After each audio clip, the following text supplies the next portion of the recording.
Bismillahirrahmanirrahim. Assalamualaikum warahmatullahi wabarakatuh. Eh, Perkenalkan kami dari kelompok kelompok 5. Di sini kami akan presentasikan mengenai asesmen akhir semester, yaitu analisis bisnis plan. Di sini kami terdiri dari 4 anggota kelompok. Eh, ada Milano, ada Lydia, Raihan, dan juga Wahyu. Di sini kami akan menjelaskan 6 komponen-komponen analisis dari business plan. Eh, yang pertama ada nama dan profil ide usaha atau produk atau jasa yang kami gunakan. Kemudian latar belakang munculnya ide usaha tersebut. Yang ketiga analisis produk barang atau jasa. Lalu analisis produk dan operasi, analisis pemasaran serta analisis sumber daya manusia. Yang kelima aspek keuangan dan kelayakan usaha HPP, laporan laba rugi, BEP serta laporan keuangan. Dan yang terakhir, aspek resiko usaha serta aspek teknologi. Baiklah, untuk yang pertama mengenai nama dan profil ide usaha atau produk atau jasa dari usaha kelompok kami yang akan dijelaskan oleh saya sendiri.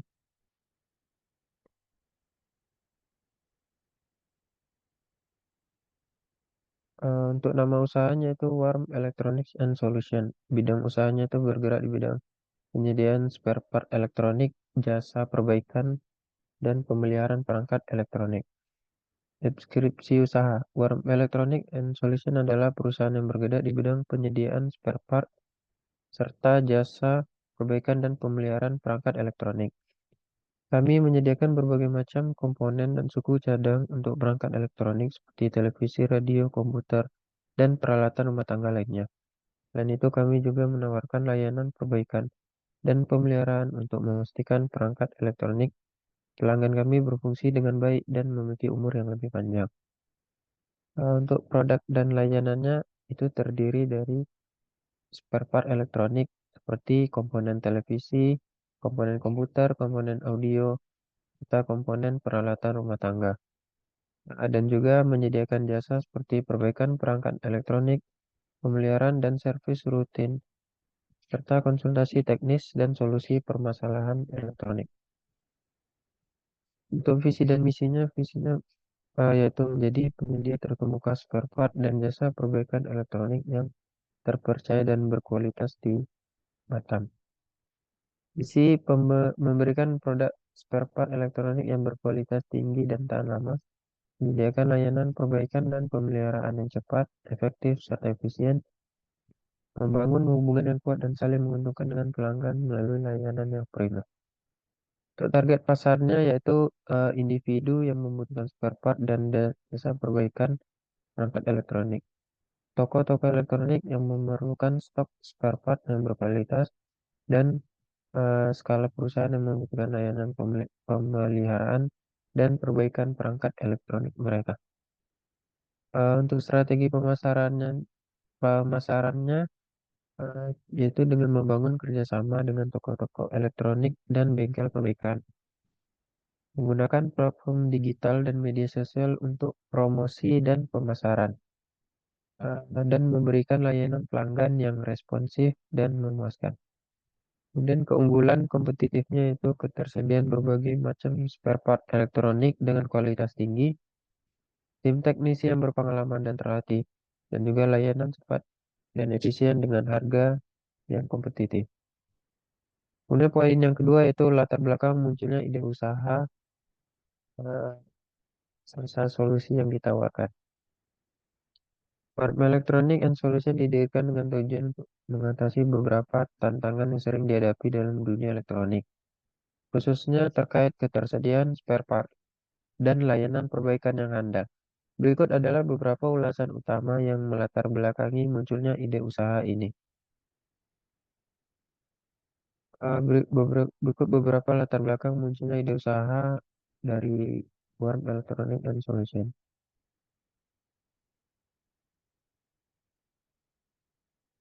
Keterbatasan akses terhadap spare part yang berkualitas. Banyak pengguna elektronik yang kesulitan menemukan spare part yang sesuai dan berkualitas tinggi untuk perangkat mereka. Hal ini seringkali menyebabkan perangkat menjadi tidak berfungsi optimal atau bahkan tidak dapat digunakan lagi. Dan permintaan yang tinggi akan perangkat elektronik yang tahan lama. Dengan meningkatnya penggunaan perangkat elektronik di rumah tangga dan industri, ada kebutuhan yang besar untuk memastikan perangkat ini memiliki umur panjang melalui perawatan dan perbaikan yang tepat. Dan kurangnya layanan perbaikan yang terpercaya. Layanan perbaikan elektronik yang ada seringkali tidak memberikan hasil yang memuaskan. Pengguna membutuhkan tempat yang dapat dipercaya untuk memperbaiki perangkat mereka dengan cepat dan juga efisien. Dan yang terakhir, inovasi dan teknologi yang berkembang. Dunia elektronik terus berkembang dengan cepat. Ada kebutuhan untuk terus mengikuti kembangan ini dengan menyediakan spare part terbaru dan layanan perbaikan yang sesuai dengan teknologi terkini. Dan solusi yang ditawarkan dari latar belakang masalah tersebut yaitu menyediakan spare part yang berkualitas. Menyediakan berbagai macam spare part elektronik yang berkualitas tinggi dan juga asli untuk berbagai jenis perangkat elektronik. Memastikan pelanggan dapat menemukan komponen yang mereka butuhkan. Layanan perbaikan dan pemeliharaan yang profesional. Menawarkan layanan perbaikan yang dilakukan oleh teknisi berpengalaman, memastikan setiap perangkat yang diperbaiki berfungsi dengan baik dan memiliki umur pakai yang lebih lama. Serta konsultasi dan solusi teknologi. Memberikan konsultasi teknis kepada pelanggan untuk membantu mereka menemukan solusi terbaik bagi masalah perangkat elektronik mereka, serta memberikan saran untuk perawatan dan penggunaan yang optimal. Baiklah, untuk poin selanjutnya akan dijelaskan oleh rekan saya yaitu Raihan.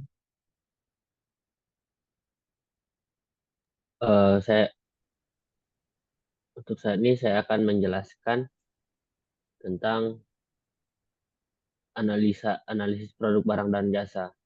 Nah, produk barang ini menyediakan berbagai komponen elektronik berkualitas seperti panel televisi yang tadi dijelaskan oleh Milano.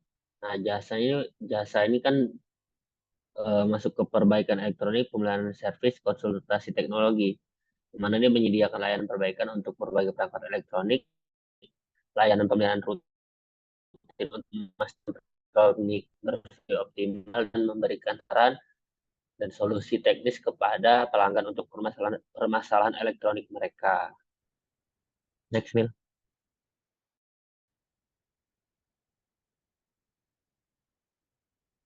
Nah, dan analisis produksi dan operasi analisis pemasaran serta analisis sumber daya manusia. Bagian ini akan menjelaskan tentang bagian itu. Untuk analisis produksi dan operasi sendiri ada produksi spare part. Produksi spare part dilakukan dengan memastikan kualitas tinggi dan ketahanan komponen. Warm Electronic and Solution bekerja sama dengan pabrik-pabrik dan pemasok terpercaya untuk mendapatkan spare part asli dan berkualitas. Operasi perbaikan dilakukan di bengkel yang dilengkapi dengan peralatan modern dan teknologi terbaru. Setiap perangkat yang masuk diperiksa secara menyeluruh sebelum diperbaiki oleh teknisi ahli. Dan untuk pemeliharaan alat dan bahan, perawatan seperti biasa, perawatan rutin terhadap peralatan bengkel dan penyediaan bahan baku yang cukup menjadi fokus utama agar operasi berjalan lancar tanpa hambatan. Next, Mil. Dan untuk analisis pemasaran sendiri, kami menangani dengan digital marketing, partnership, dan promosi. Untuk digital marketing sendiri memanfaatkan media sosial, website, dan platform e-commerce untuk menjangkau lebih banyak pelanggan. Untuk bagian partnershipnya membentuk kemitraan dengan toko elektronik dan distributor untuk memperluas jangkauan pasar. Dan untuk promosi, menawarkan promosi khusus, diskon, dan paket layanan untuk menarik lebih banyak pelanggan. Karena kepuasan pelanggan memberikan layanan pelanggan yang responsif dan ramah, serta menindaklanjuti setiap feedback untuk meningkatkan kualitas layanan produk kami. Next, Mil. Untuk analisis sumber daya manusia yang dimaksud untuk pekerja sendiri, kami akan merekrut teknisi yang berpengalaman dan ahli di bidang elektronik serta staf administrasi yang kompeten. Dan kami akan menyediakan pelatihan dan pengembangan untuk setiap calon staf kami untuk meningkatkan keterampilan teknisi dan staf lainnya, memastikan mereka selalu up to date dengan perkembangan teknologi terbaru. Dan tidak lupa kami akan memberikan kesejahteraan kepada karyawan, memberikan lingkungan kerja, kenyamanan, serta respon program insentif dan kesejahteraan untuk meningkatkan motivasi dan produktivitas karyawan. Untuk manajemen kinerja, melakukan evaluasi kinerja agar menghindari eksiden yang tidak diinginkan secara berkala dan memberikan penghargaan kepada karyawan yang berprestasi. Next, Mil.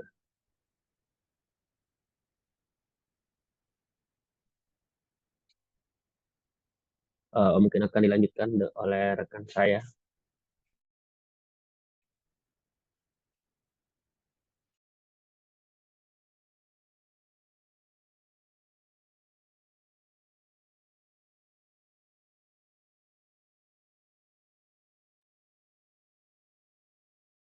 Baik, terima kasih Rehan Gunawan. Di sini saya akan menjelaskan tentang aspek keuangan dan kelayakan usaha APP, laporan laba rugi, BEP, serta laporan keuangan. Next, Bang Mil.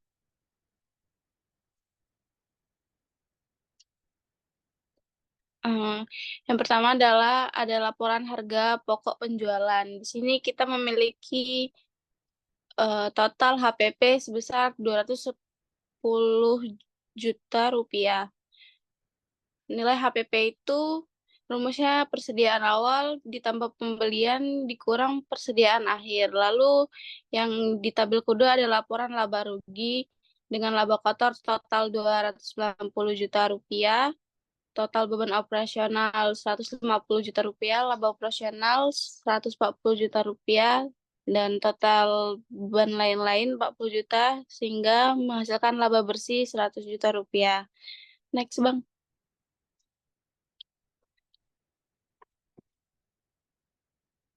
Untuk BEP-nya itu dengan rumus total biaya tetap dibagi harga jual per unit dikurang biaya variabel per unit. Yang dihasilkan ialah 33.333. Di tabel kedua ada neraca dengan total aset lancar 190 juta rupiah.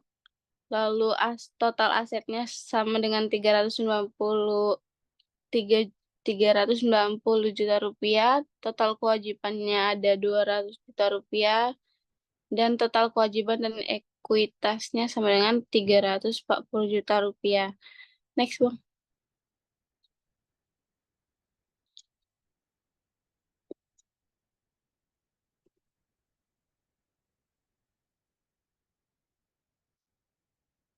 Dan di tabel terakhir kita memiliki laporan arus kas dengan total arus kas bersih dari pendanaan 30 juta rupiah dan perubahan bersih dalam kas sama dengan 130 juta rupiah. Sekian penjelasan dari saya, dilanjut oleh rekan saya yang lain.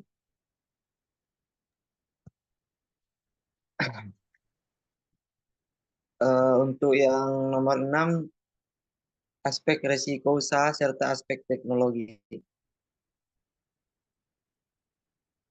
Next. Untuk aspek risiko usaha ada beberapa macam. Yang pertama risiko pasar, risiko yang terkait dengan perubahan permintaan dan penawaran di pasar. Misalnya perubahan preferensi konsumen, masuknya pesaing baru, atau fluktuasi harga bahan baku. Yang kedua, risiko finansial. Risiko yang berkaitan dengan keuangan perusahaan seperti fluktuasi nilai tukar mata uang, suku bunga, dan likuiditas perusahaan. Yang ketiga, risiko operasional. Risiko yang timbul dari operasional sehari-hari seperti kegagalan sistem, gangguan produksi, atau kesalahan manusia. Yang keempat, risiko hukum dan regulasi. Risiko ini terkait dengan perubahan regulasi, hukum, dan kebijakan pemerintah yang dapat mempengaruhi operasional bisnis. Yang kelima, risiko reputasi. Risiko reputasi yang muncul jika perusahaan mengalami masalah yang dapat merusak citra atau reputasinya, seperti skandal atau produk yang cacat. Next. Untuk aspek teknologi, ada beberapa macam. Yang pertama, inovasi teknologi, yang dimana kemampuan perusahaan untuk mengikuti dan mengadopsi inovasi teknologi terbaru yang relevan dengan industrinya. Yang kedua, sistem dan infrastruktur IT, kualitas dan keamanan sistem informasi serta infrastruktur teknologi yang digunakan oleh perusahaan. Yang ketiga, keamanan siber, upaya untuk melindungi data dan sistem perusahaan dari ancaman siber seperti hacking, malware, dan serangan siber lainnya. Yang keempat, skalabilitas teknologi, kemampuan teknologi yang digunakan untuk berkembang seiring dengan pertumbuhan bisnis.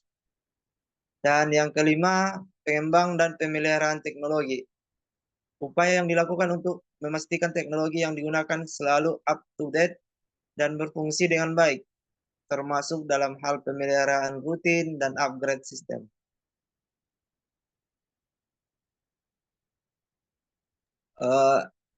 Untuk sekian presentasi kami, sekian dan terima kasih. Oke, terima kasih Saudara Rahman. Untuk sekian presentasi dari kelompok kami. Apabila ada kekurangan dan kesalahan, kami mohon maaf. Atas perhatiannya kami ucapkan terima kasih. Assalamualaikum warahmatullahi wabarakatuh. Waalaikumsalam warahmatullahi wabarakatuh.